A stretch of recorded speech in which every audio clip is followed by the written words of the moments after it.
नमस्कार। सदीनामा से आ गई हूँ लेकर आज का संपादकीय, जिसका शीर्षक है स्वामी दयानंद, पूना और महात्मा ज्योतिबा फूले, जिसे लिखा है हमारे अतिथि संपादक मनमोहन आर्य ने। आज का हमारा विषय स्वामी दयानंद और महात्मा ज्योतिबा फूले से संबंधित है।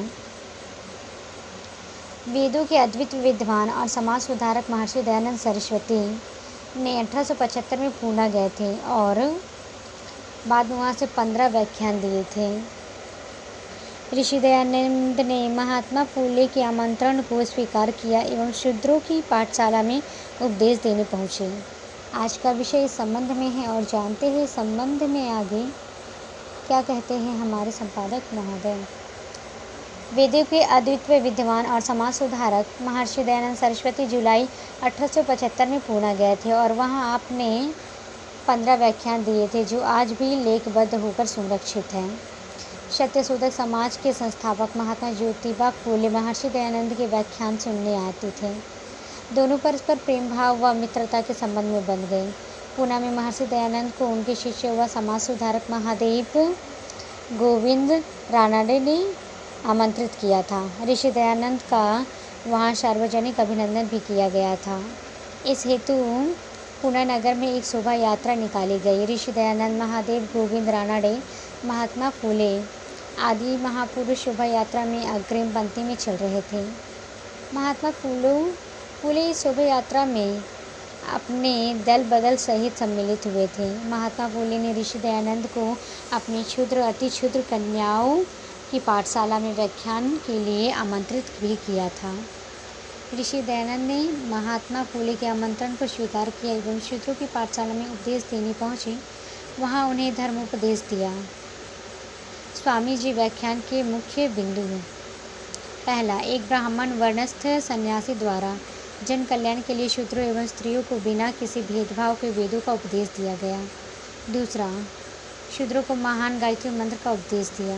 तीसरा, शूद्र समाज की बालिकाओं को महान प्राचीन विदुषी गार्गी और मैत्री के समान बनने की प्रेरणा दी गई। चौथा, विद्या के ग्रहण और अविद्या के त्याग का उपदेश दिया गया।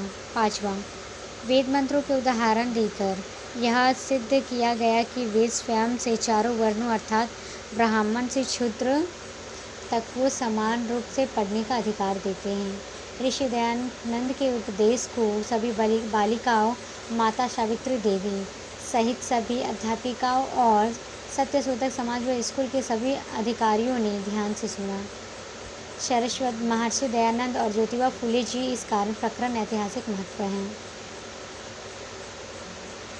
आधुनिक समाज में सदियों के पश्चात अगर किसी विद्वान ब्राह्मण सन्यासी द्वारा शूद्रों को बिना किसी भेदभाव के गायत्री मंत्र का उपदेश दिया गया था, तो वह सन्यासी अन्य कोई नहीं अपितु स्वामी दयानंद ही थे।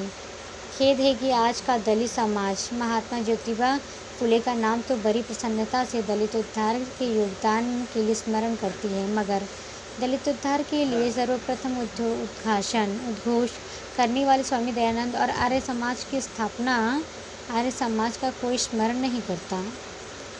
पुणे के चिपळूणकर नामक ब्राह्मण द्वारा स्वामी दयानंद के विरोधी में यह कार्य किया गया था। चिपळूणकर ने एक गधे पर गर्दभादद लिखकर उसकी सवारी निकाली थी। स्वामी दयानंद के समीप आकर कुछ लोगों ने कहा कि कई स्वामी जी, देखिए ये लोग क्या कर रहे हैं। स्वामी जी मुस्कुराते हुए बोले, नकली दयानंद के साथ तो ऐसा ही होना चाहिए। स्वामी जी के प्रवचनों पर पत्थरबाजी कर उन्हें रुकवाने का प्रयास इन लोगों ने किया, मगर असफल हुए। अंत में स्वामी दयानंद की शोभा यात्रा निकाली गई। उन्हें हाथी पर बैठाया गया। चारों वेद एक पालकी में सुशोभित किया गया। स्वामी जी के हाथी के बगल में एक और रानाडे महादेव और जो दूसरी ओर फूले विद्यमान थे हाथ के बगल में। उनकी शोभा यात्रा पर भी उत्पत्तियों ने कीचड़ भर कर फेंका, जिससे उनके वस्त्र खराब हो गए। तो ये था दोस्तों हमारा आज का विषय। कल फिर लौटेंगे एक नए विषय, एक नए संपादकीय के साथ। तब तक के लिए नमस्कार।